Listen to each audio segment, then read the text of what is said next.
No, sorry. I could just zoom in like right now. Please don't. I'm covering my face by the way, I'm not like taking pictures. Alright, no. Skill that was. They look all shiny. That looked lovely.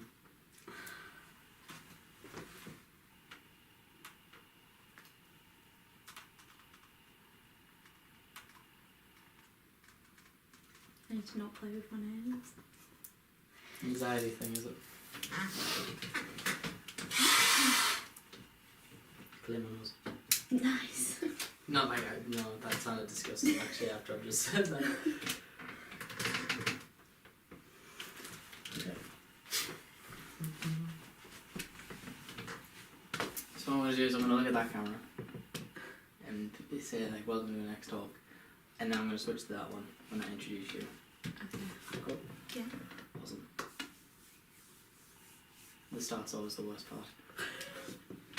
Where do you look? Like, do I just look at you and talk to you? Yeah, just Just be natural. talk to No me. cameras. If you want, like, you told me someone else and be like, so yeah, I'm working with the Centre Trust charity, blah blah blah blah blah. And then by all means, look at the camera if you want. But yeah, that's why I put them over there, so then it's just me and you that can talk, and then it doesn't look so, Yeah. you know. Yeah. Yeah. Now I'm with you. Cool. Flamethrower. You're worse than me. Because I never know how to start these things. There are 5 times I never know how to start. 5? I've only managed to get like 2 or 3 out, but I've done it 5 times so far. Like the interview thing. Wow. Ready? Yeah. Right, hello, welcome to another Let's Talk. I'm with the lovely Tori, who's gonna... Tori? Don't do that ever on a go. You know why? It's because I was thinking Tori, the first one. Not Tory. Oh. It's because I was just thinking, how many ones have you done these before? It's like, I've done 5, I did Tori. What a good start. There we go, see, look, it's gonna be an absolute Doddle. doddle now. There we go, we got the bad stuff out of the way. Courtney. Oh, I know, Courtney Briggs. That's what I was going to ask. Do you want Courtney Briggs or Courtney Rose? Courtney Briggs. Courtney Briggs. Okay. Is that? Yeah. That is my name. I'm only Courtney Rose on thingy because of working on the ward. Yeah. But I don't do that anymore, so it doesn't matter. No, it's fine. I just didn't know if you Yeah, had any Briggs. preferences. Right.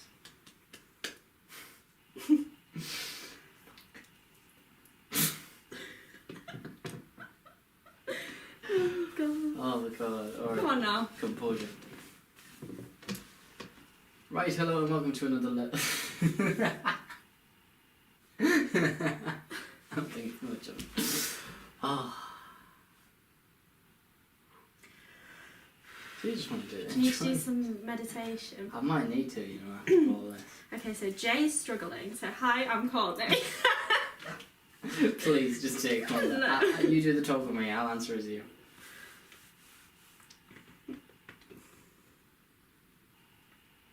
Get in the mindset, hang on. Millie Rock. Ready?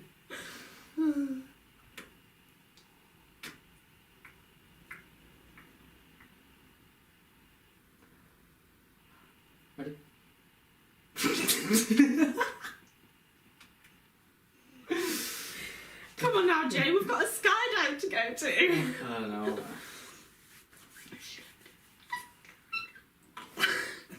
She'll be none the wiser. Me, I've got Just get her into it. I've got a skydive. Good save. Right, go. Right, hello and welcome to another Let's Talk. I'm with the lovely Courtney. Courtney. I want to do that again without a fucking click. You just need to chill out. I love how it's you telling me the one show. Well, I'm just talking about myself. Everyone can do that. Yeah, I suppose, yeah, it's the easiest thing. Even though I'm not very interesting. Oh, I didn't say that, man. Of course you are. You're called Courtney, that's for one. That's interesting enough. Is it? Right, come on. Into gear. Right, hello and welcome to another welcome to another Let's Talk. I'm with the lovely Courtney, who's going to tell us about herself today. Hi Courtney, how are you? Yeah, I'm good. So I'm Courtney, I'm 22 and I'm from a tiny little village in the Yorkshire Dales called Kettlewell, which is kind of near Skipton, if you've ever heard of that. Mm-hmm. Yeah. So yeah, I'm just here to chat. So what do you do for a job then down there? So at the moment I am employed by the Cellar Trust, which is a charity that supports people with mental health issues. Mm-hmm. So I'm a peer support worker, so they kind of infiltrate peer support workers into the NHS, and the idea is that people with lived experience of mental health issues are like in a better position to kind of understand other people that are struggling. Mm-hmm. So I work in like primary mental health care within the NHS, basically assessing people to decide what kind of therapy they need, and it's with people with kind of mild to moderate anxiety and depression. Yeah. Things like that. But I'm actually starting a new job in around like 2 or 3 weeks, which is a trainee psychological wellbeing practitioner. So I'll be learning to. It's a mouthful. It's a mouthful. So what do you do? Yeah. So that's basically training to do low intensity cognitive behavioural therapy. Right. So yeah, I'll be back at uni, but like working alongside. So it's super exciting. So you're still then with the Cellar Trust, it's always still in that work group? Or is it a completely new place? So when I start the new job, it will be the NHS that I'll Mm-hmm. like completely work for them. Yeah. So how did you get into working with the Cellar Trust and in this role of job? So I used to work in a psychiatric hospital, and like I really enjoyed it, but it just kind of wasn't for me. I wasn't very happy. I loved working with the patients, but less so like with the staff. I can't say that. I can't say that. Right, I'll like do that bit again. What was the question? Do you How want did me you to get repeat into the work question? in the Cellar Trust? Do you want me to ask the question again? But what am I going to say? I fucking hate it. Just say it wasn't the right answer, right? Yeah, okay. Just ask the question again. So how did you get working for the Cellar Trust then, or is it So a job? so I used to work in a psychiatric hospital, Mhm. and it just wasn't really for me, so I wasn't very happy. So one day I was just like, I'm just going to hand my notice in, and then literally the day after I handed my notice in, I saw the job for the Cellar Trust, and the service that I work in, like do the peer support work for, is actually the service I had therapy with. So I was like, I'd love to get that job and give back to a service that I, got help from. So I just applied like on the off chance, and yeah, now here I am. So it was kind of pot luck really. Like I think it was fate that I quit and then found that straight away. Yeah, but it was like a domino effect. Yeah, literally. I think it was just meant to be. So it was great. So you're recently planning on doing a skydive for the Cellar Trust. Yeah. How did that come around? So I mean, you approached me and you were like, what's something I've always wanted to do but been like petrified of doing. My mum did a skydive when she was younger, so she was Miss Huddersfield examiner and she did a lot of charity work, and one of them was a skydive. Yeah. So I kind of always said, like after seeing her pictures and things, I was like, I'd really, really love to do that, but I just never got the opportunity, and then you came along and I was like, perfect. So yeah, but I chose the Cellar Trust because it's somewhere, obviously I work and they do incredible work, but they're fundraising at the moment for their crisis service, which is Haven. So they provide like a couple of sessions with people that might be in a mental health crisis, feeling suicidal, making plans, things like that. And it's somewhere that we signpost people to, refer people to quite a lot, to sort of ensure their safety. Yeah. So we see the work that they do and how like beneficial it is for the patients. So I just really wanted to give back, and also it's a local charity, and they work in Bradford district.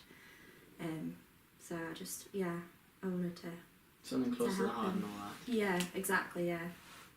So you said you had therapy before. Sharing whatever you want and not sharing whatever you don't want. What was that for? So I've struggled really with anxiety since I was probably around 14, 15. I think quite a lot of people can like identify a trigger or like something that might have happened, but for me, like, I was quite a normal girl, but like I just struggled. Yeah. Which, you know, that happens to a lot of people, but you just don't hear about it as much. So yeah, I struggled from when I was around 14 with anxiety, and then I didn't really like ask for help or anything like that. I kind of kept it under wraps, and then a couple of years ago I did go to my GP, and you know, they put me in touch with my Wellbeing College, which is the service that I had the therapy with. And I had cognitive behavioural therapy for my anxiety, so that was kind of for generalised anxiety, but I kind of dealt with that in therapy, and then thinking about like more of the roots of the anxiety, it seems a lot more kind of social, more specific to social situations. So I'm starting more CBT, more specifically for social anxiety. So yeah.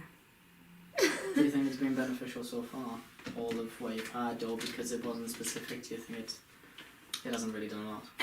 No, I think it definitely helped. It made me a lot more self-aware, like actually kind of really think about what it is that makes me anxious, and just having those appointments and like, you know, the motivation to want to get better and somewhere to turn up and someone to talk to in itself was just really beneficial. A lot of the cognitive behavioural techniques are just amazing, like would recommend to anyone, even if you are just, you know, struggling with sort of your sleep or your appetite. Like doing those, learning those skills is really, really helpful.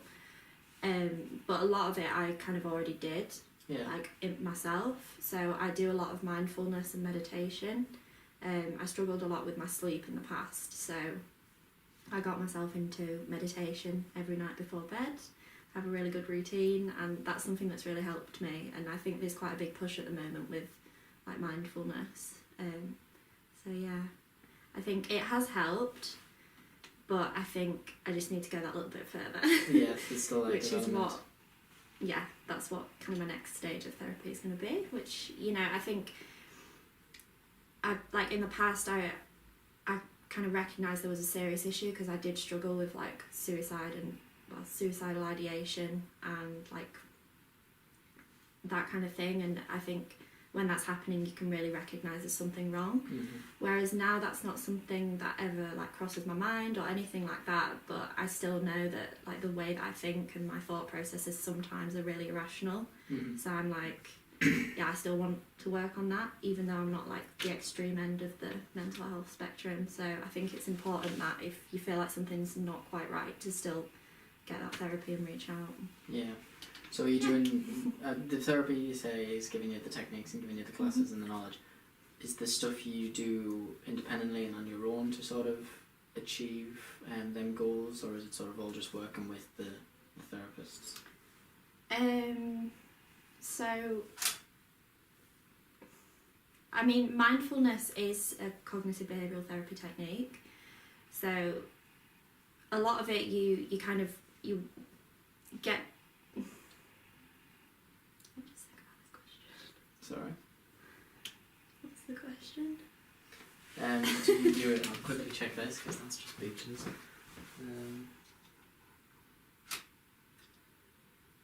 So this is what I mean, this one's the more one that's likely to go off. So is the stuff you do independently, without sort of the help of the therapists and therapy, that you think, I'm anxious about this, so I'm going to try and do this to combat it? Or is it just sort of everything the therapy is teaching you to be able to combat it and get better? It's a really hard question. Because I've only just started like this round of therapy, so it's hard. No, that's fine. Do you know what I mean? But Would there be, or maybe a better way to say it is,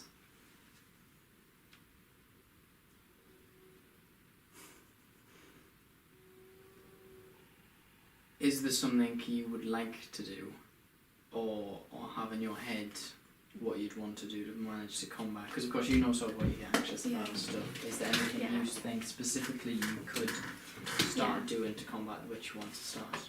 Yeah, okay. Yeah, I can answer that. Do you want to ask it in a bit, in a normal way, and then we can use that question? Got it. So is there a way that then you could, hang on. So is there a way that you have learned so far or want to do to develop yourself further in the next few years?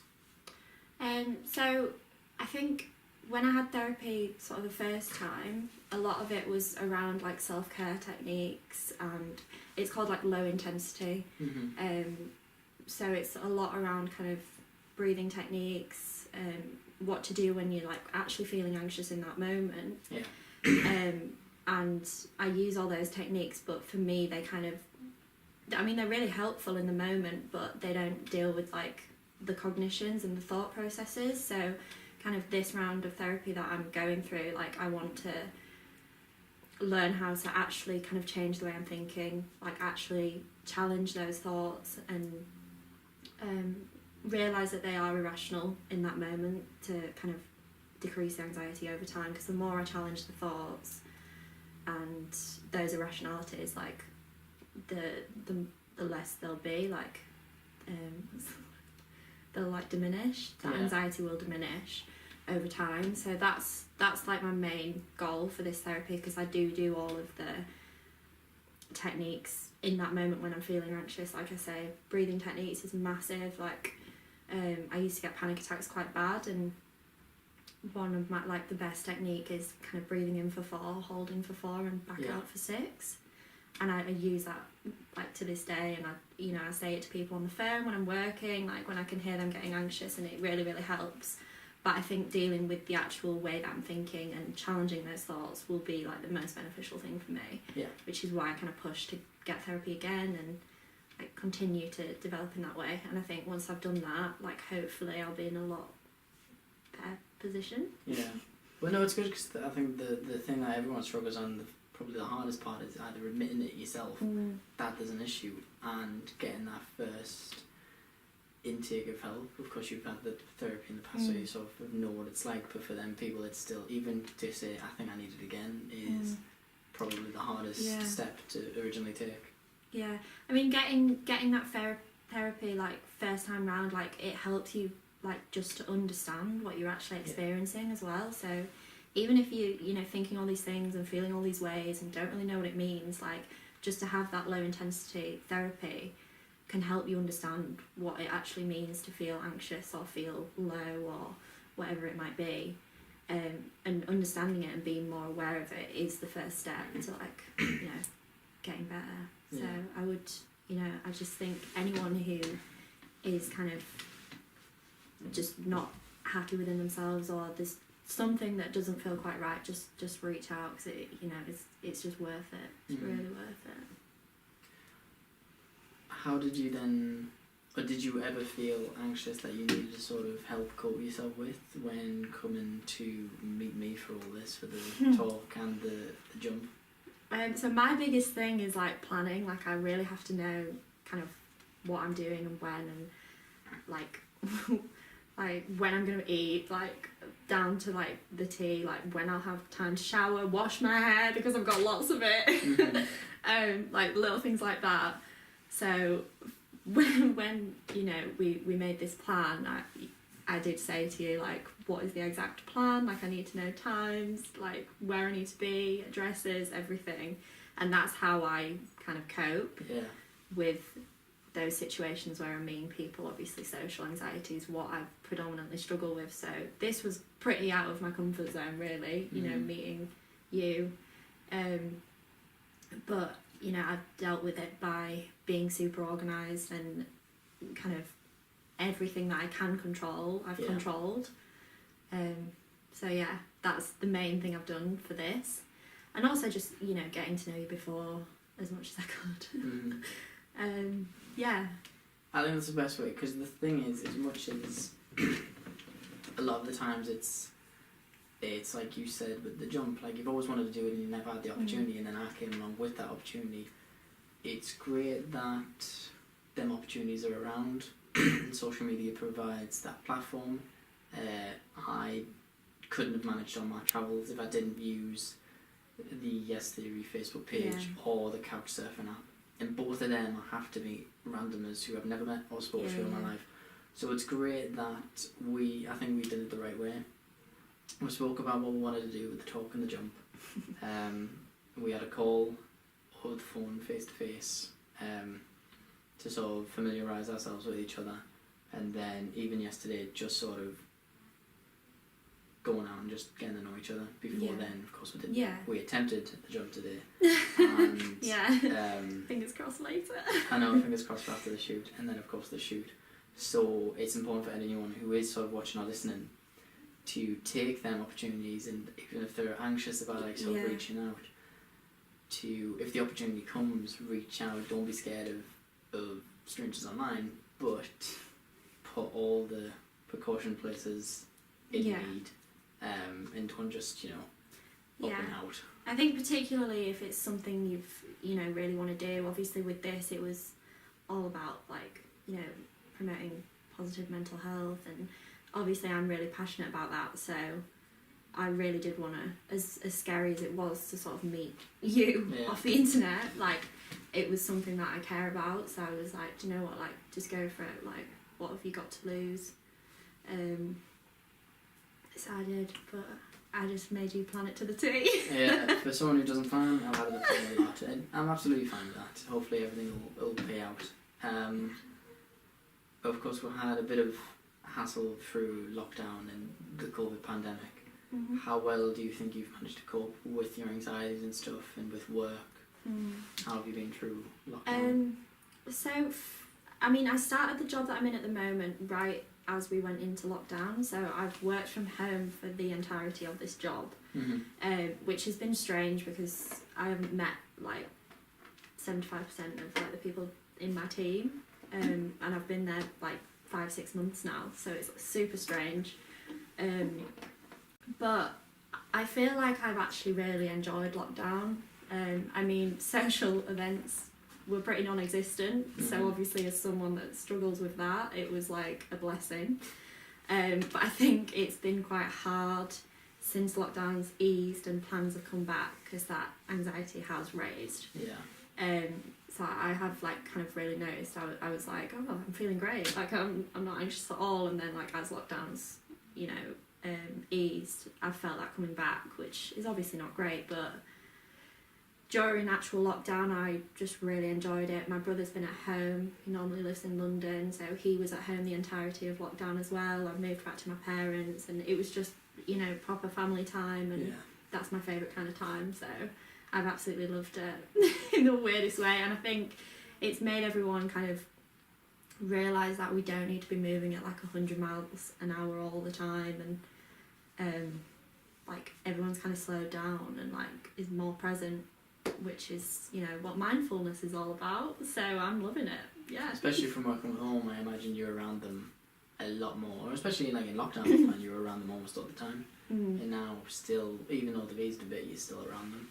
I mean, with working from home, I made it like really important to sort of make sure that I am like splitting work and home. So I've got an office, and like as soon as it hits 5 p.m, like I close the office door and that's it, like work is done.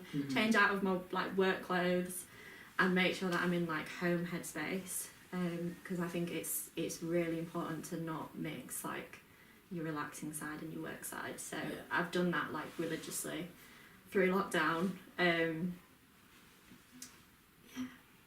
So through lockdown you wrote quite a bit, including a Twitter post. Would you like to explain that a bit more? So I I wanted to get a little bit more kind of active on social media with kind of talking about mental health, because I think, you know, anyone can kind of write like an inspirational quote or whatever, but I think when it comes from people that have lived experience, it kind of hits home a little bit more and it kind of touches people a little bit more. And like, I'm just a normal girl and I just wanted to kind of get my little story and message out there. So I got involved in like the Time to Change.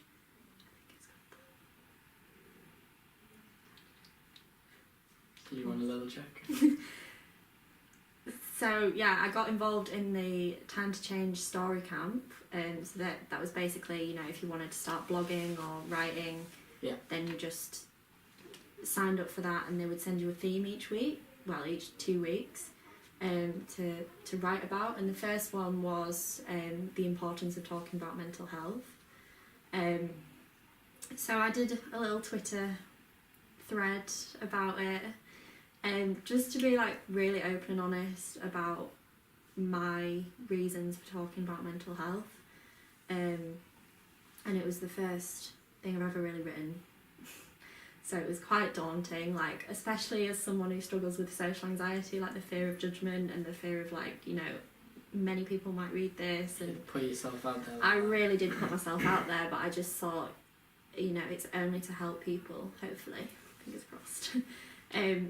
So yeah, I put that out there and just tried to be open about it, and I knew that like my friends and family reading it would maybe understand me a little bit more through reading that. So yeah. And then I did another one about social anxiety, because I think sometimes people just don't understand it, which is, you know, it's fine. If you haven't lived through it, you won't understand it. So I just wanted to kind of write about the little things that someone with social anxiety struggle with that other people probably really wouldn't even think about. For instance, if I like drive down a road and I go the wrong way, like I'll keep driving down that road because I'm like too scared to turn around. Really? Little things like that, which I try to laugh about because otherwise I'll cry. So I just wanted to put those out there so that other people that experience that like realise, you know, they're not on their own. Mm-hmm.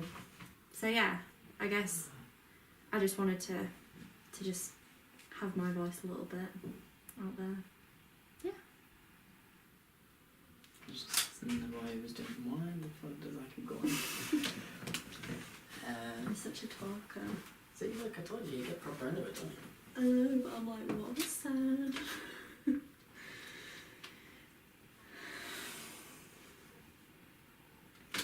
Okay, that's fine. It is actually recording. That's what I like to know. Is it like taking a picture?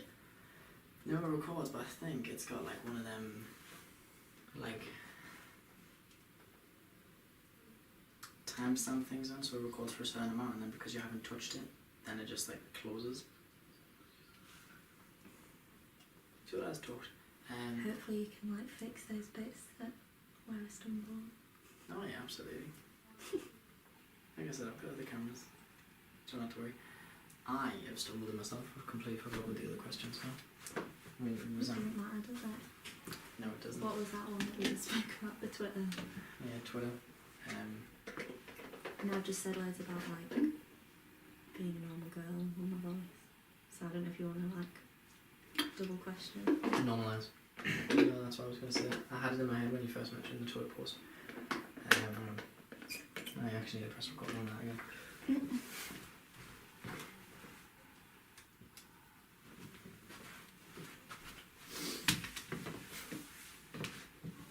So of course you've said that you're just a normal girl, but a lot of things that you might be socially anxious about, and like you say, others might be, they probably don't perceive that as normal, but by you putting it out there, it gives them the idea that they're not so different as they think, they are more normal.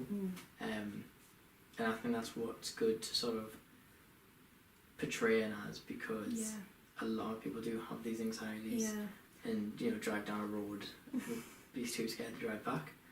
And it's great that then they hear that coming from someone who isn't subjective and is just out there. Yeah, I mean, I think with social anxiety particularly, like people associate it with people that are maybe shy, But I get told all the time that like I come across really confident, or like, you know, people are like they find out I've got social anxiety and they're like, what, like as if. Mm-hmm. And I'm like, well, yeah, like these are the actual things that I think and deal with like in those social situations. And I think by putting that out there and people that know me as like confident or whatever, you know, it just gives that message that you would never really know what someone's thinking or feeling inside, and that's just what I wanted to do. So yeah.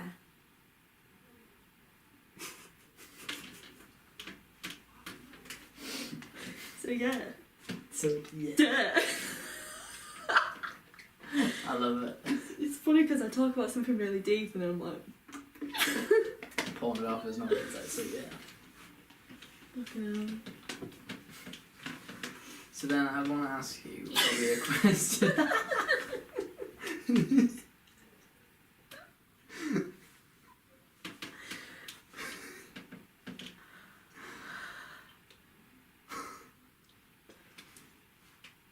Tell us when.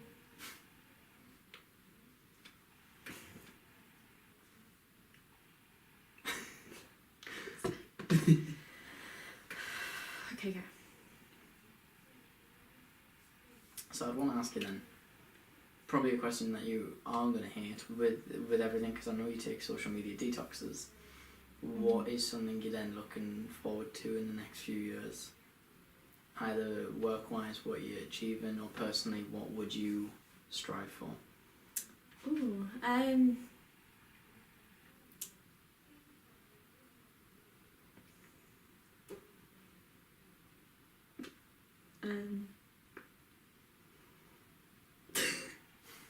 what am I striving for? What's that got to do with social media? Just think about Do you it. mean like with the social media? No, yeah, like with social media. Like, because I know you do, you know, you post about wanting to normalise it, but then you take detoxes and that. Mm. Yeah, that's so confusing, isn't it? Though? So yeah, in like Yeah, a few years, okay. would you want to be more active? Would you want to completely shut social media off? Okay, so yeah, I mean, I do take social media I do take social media detoxes, but that is like for my personal mental health. You know, it's important for me to get my little message out there and be active on social media, and I do want to be more active in that way over the next few years. But I also want to keep myself sane, and like having social media detoxes and kind of having a week or a couple of weeks off that really helps me like clear my headspace and, you know, be a lot more present and not just waste time scrolling. And I just find it really helpful, and I will always do that because, you know, like as much as I want to talk about mental health and be out there, I don't want to like jeopardize mine by doing that.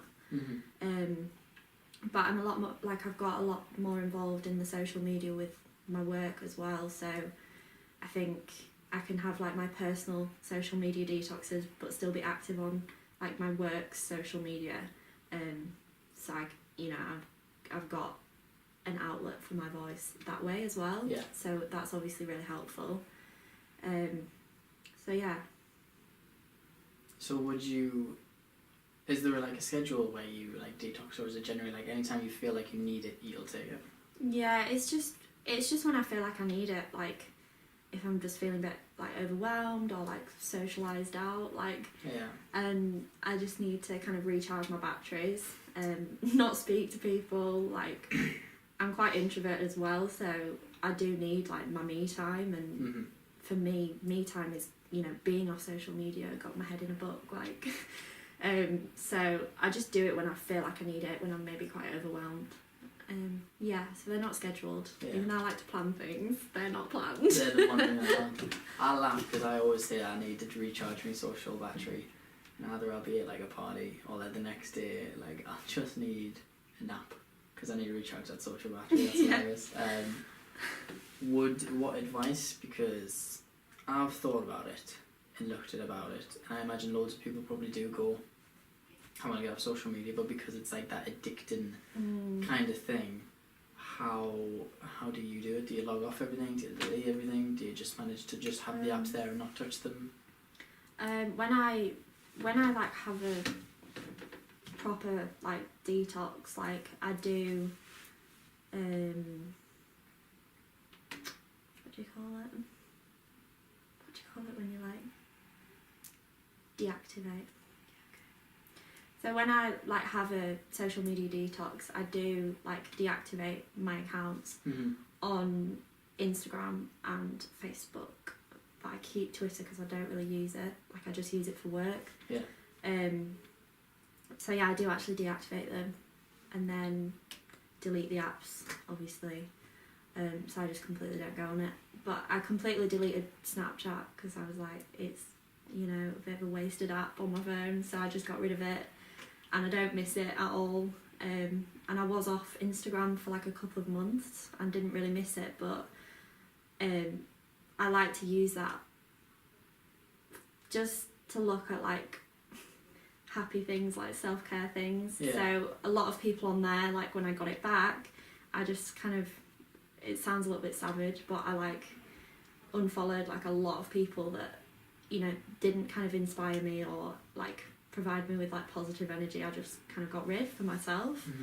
And it's just really beneficial because like some people might think like, oh, they'll notice I unfollowed them, but like do it for yourself because it is a really good kind of cleanse and filter it out, and then it's all just happy stuff. There's a new feature that Instagram's doing actually where you can either mute their stories or stories and posts. So if you are like, if people are anxious about unfollowing people because they might see, then there's always that new like mute feature, so then you never have to see anything they post, so then it's not ruining like your mental health. It's not upsetting you if you see them out somewhere or wherever. Yeah. But then you don't have that anxiety, so that's pretty cool that Instagram's done that. Yeah, that is. Is it then all social media apps, or is it just sort of the big three? Just Facebook and Instagram, to be honest. I don't really use anything else at this point. Yeah. Because every time I sort of thought of like a detox, it seemed like everything would have to go like YouTube, Spotify. Yeah. I mean, Spotify's not really. Spotify's not, like, I need my music in my life. YouTube, I only use that for like sleep meditations on an evening. I've never been into like vlogging or anything like that, so I don't use it for that. I don't watch stuff on that. The only ones I like find myself pointlessly scrolling through is Instagram. Yeah. And Facebook Messenger. Like if they want to message me, they'll text me. Yeah. Yeah. So what would then you, to summarise and to finalise, what would you like to tell people to either take home from this talk, or just what would you want people to hear and know? I think the biggest message for me is like, don't wait to like seek help until your mental health is like rock bottom, like until you maybe are like suicidal or self-harming, things like that. Just don't wait until that point. Like as soon as you notice that something might be wrong, like, you know, your motivation's depleted, you just want to sleep all the time, you're maybe not eating great, or you're feeling really panicky, like really anxious, your thought processes are quite irrational, just seek that help. Like you don't need to be at rock bottom before you seek that help. And I think that's my biggest like message to people, because people wait too long sometimes, and catching it early is like the best way to deal with it and to kind of come back from it. So yeah, I would say that. Yeah, that's a lovely message. Thank you to everyone who was watching. The link to Courtney's pages, if they're still up, will be in the description, and her GoFundMe for her skydive. Thank you both for watching. See you next time. Thanks. See? That was fine. How'd you find that? Yeah, fine. I'm just like, I don't even know what I've said. You forgot everything already, haven't you? Yeah, I don't think I said anything I didn't want to say except that little bit, but I told you. Yeah, see, look, it's absolutely fine. Quite open. Was my message okay? I think it was lovely.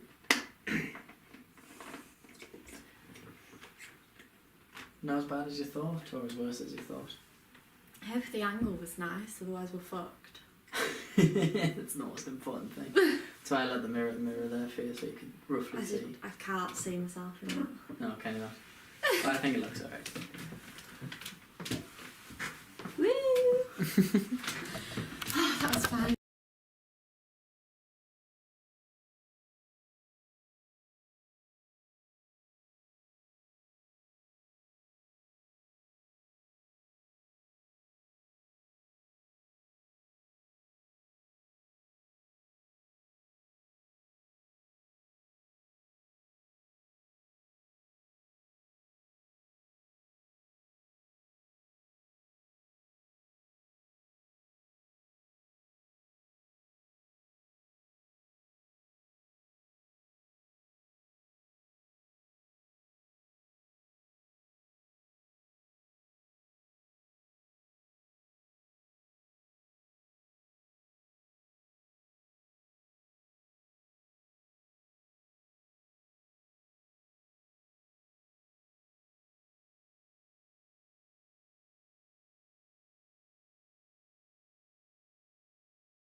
Nice. Not like no, that sounded disgusting actually after I've just said that. Okay. So what I'm going to do is I'm going to look at that camera and say like welcome to the next talk, and now I'm going to switch to that one when I introduce you. Okay. Cool. Yeah. Awesome. The start's always the worst part. Where do you look? Like, do I just look at you and talk to you? Yeah, we'll just Be natural. talk to No me. cameras. If you want, like you told me somewhere else and be like, so yeah, I'm working with the Cellar Trust charity, blah blah blah blah blah. And then by all means look at a camera if you want, but yeah. That's why I put them over there so then it's just me and you that can talk and then it doesn't look so Yeah. you know. Yeah. Yeah. Now I'm with you. Cool. You're worse than me. Because I never know how to start these things.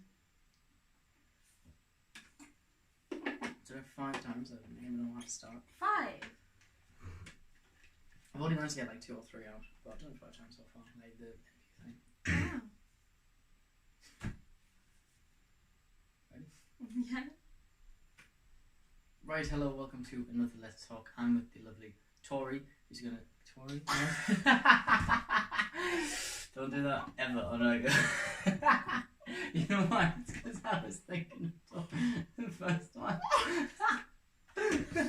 Not Tory. Oh. It's because when you think how many ones have you done these before? It's like, I've done 5, I did Tori. What a good start. There we go, see look, it's going to be absolute... Doddle. Doddle now. There we go, we've got the bad stuff out of the way. Courtney. Oh, I know, Courtney Briggs. Oh, that's what I was going to ask. Do you want Courtney Briggs or Courtney Rose? Courtney Briggs. Courtney Briggs. Okay. Is that? Yeah. That is my name. Yeah. And my only Courtney Rose on thingy because of working on the ward. Yeah. But I don't do that anymore, so it doesn't matter. No, it's fine. I just didn't know if you Yeah, had Briggs. any preferences. Right.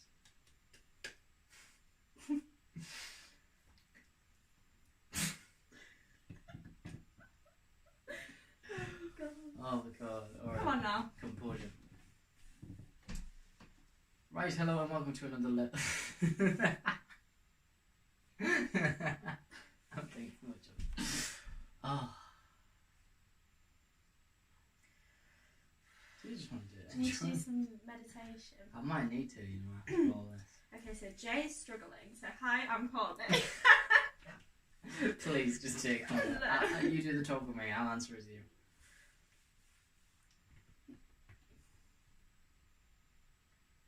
Get the mindset, hang Millie Rock.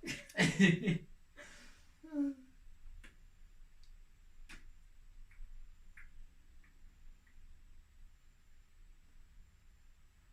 Ready?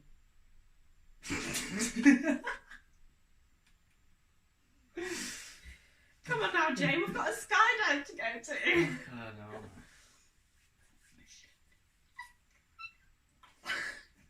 She'll be none the wiser. Me. I've Just get her in. I've got skydive. Good save. Right, go. Right, hello and welcome to another Let's Talk. I'm with the lovely Courtney. Courtney. I'm going to do that again. You just need to chill out. Hey, I love how it's you telling me the one to chill. Well, I'm just talking about myself. Everyone can do that. I suppose, yeah, it's the easiest thing. I'm not very interesting. Oh, I didn't say that, man. Got you wrong. You called Courtney, that's for one. That's interesting enough. Is it? Right, come on.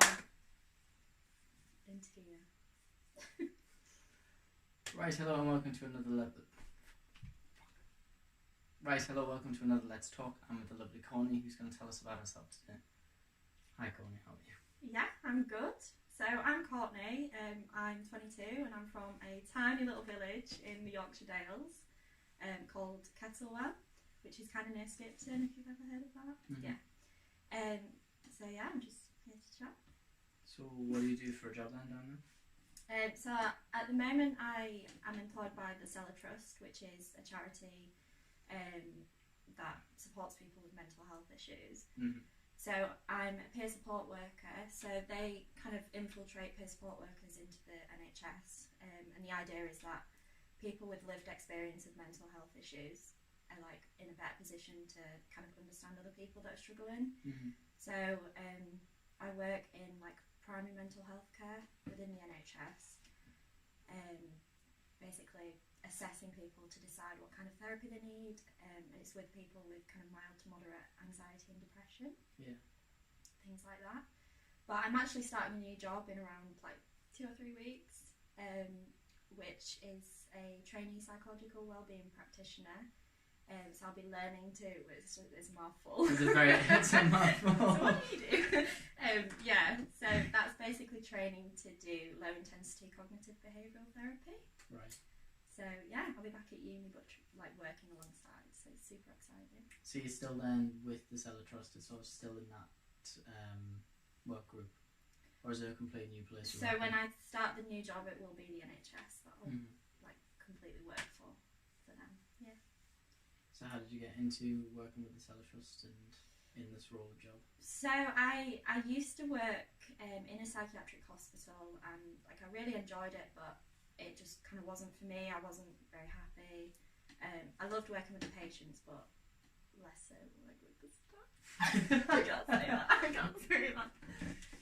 Right, I'll like do that bit again. What was the question? Do you want to repeat the question again? In the Cellar Trust. Do you want to ask the question again?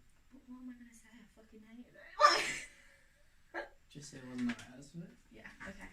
Just ask the question again. So how did you get working for the Cellar Trust then, or? So I used to work in a psychiatric hospital, and it just wasn't really for me, so I wasn't very happy. So one day I was just like, I'm just going to hand my notice in, and then literally the day after I handed my notice in, I saw the job for the Cellar Trust, and the service that I work in, like do the peer support work for, is actually the service I had therapy with. So I was like, I'd love to get that job and give back to a service that I got help from. So I just applied like on the off chance, and yeah, now here I am.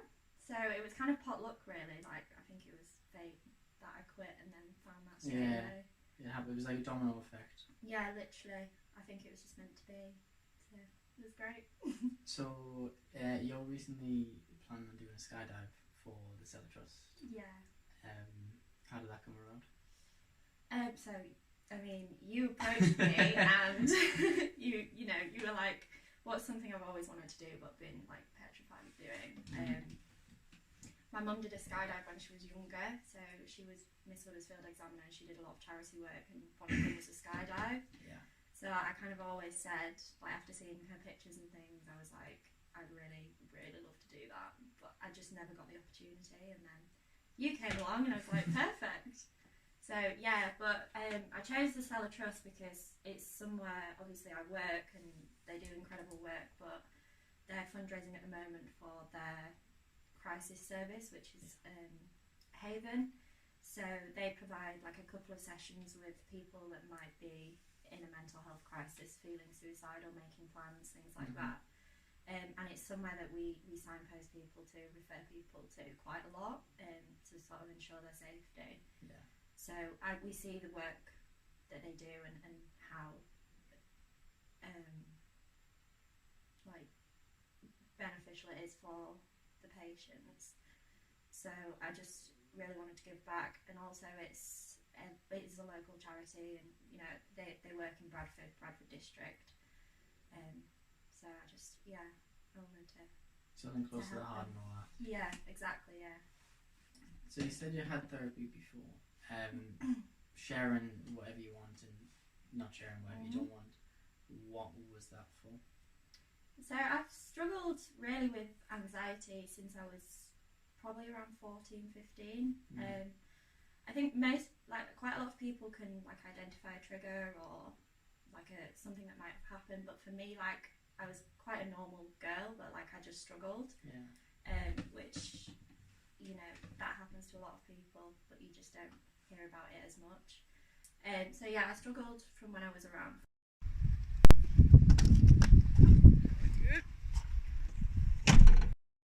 I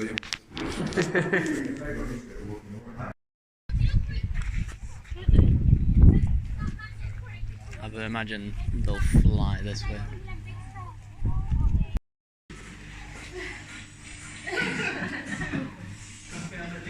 Already seen what it's like going down. How are you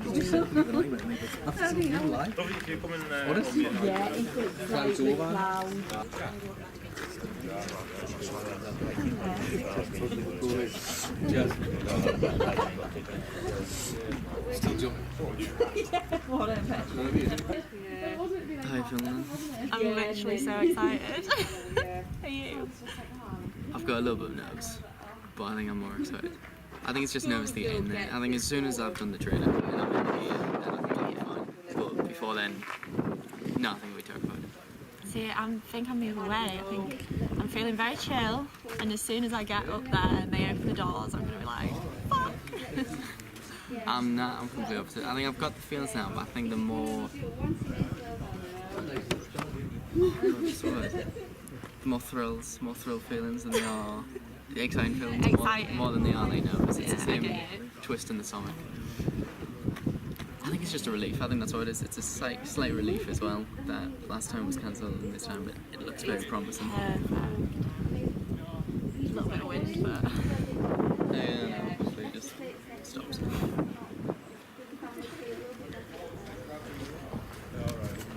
Charities. So the Cell Trust, so I work for the Cell Trust at the moment. It's a charity in Bradford that provide support to people with mental health issues. So they've got quite a lot of different services, but the one that I'm raising money for is Haven, which is a crisis team. So they support people that might be in a mental health crisis, feeling suicidal or self-harming, things like that, and they help them make like a crisis plan to keep them safe. So that's what I'm helping raise money for 2 new peer support workers to join that team.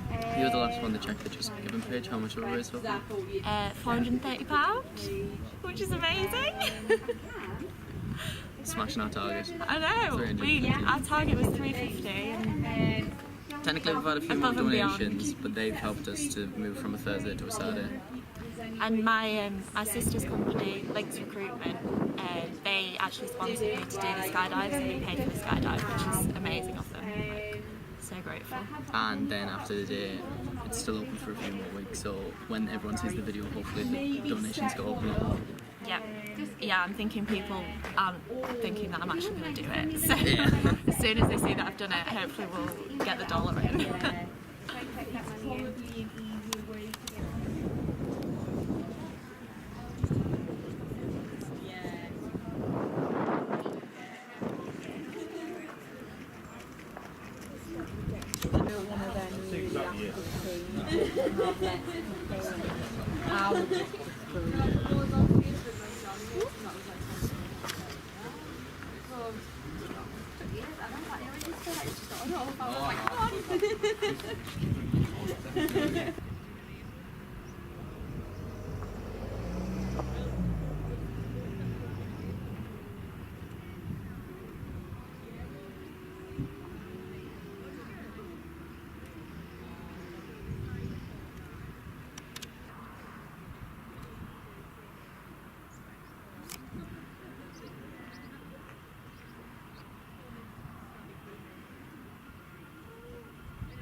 monitor the winds for a little bit, and then we'll hopefully get going again as soon as possible. As the guys who are in my brief, as I explained, obviously we like to skydive, we hate to skydive, so we will be as efficient as we can, but our number one duty of care is to send you away with a smile on your face in one piece, okay?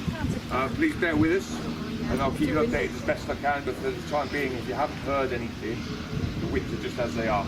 So there's some boards just inside in the canteen that will give you the lift numbers, tell you who you do when. There's an order in there, and also there's a little box that will keep updated with weather progress. At the moment, it's saying weather hold. So once that changes, you'll get a rough indication. If it's been a prolonged period or there's a change in the forecast, we'll do our best to update you as soon as we can. So we're letting you know what's going on. Okay? Appreciate it's frustrating.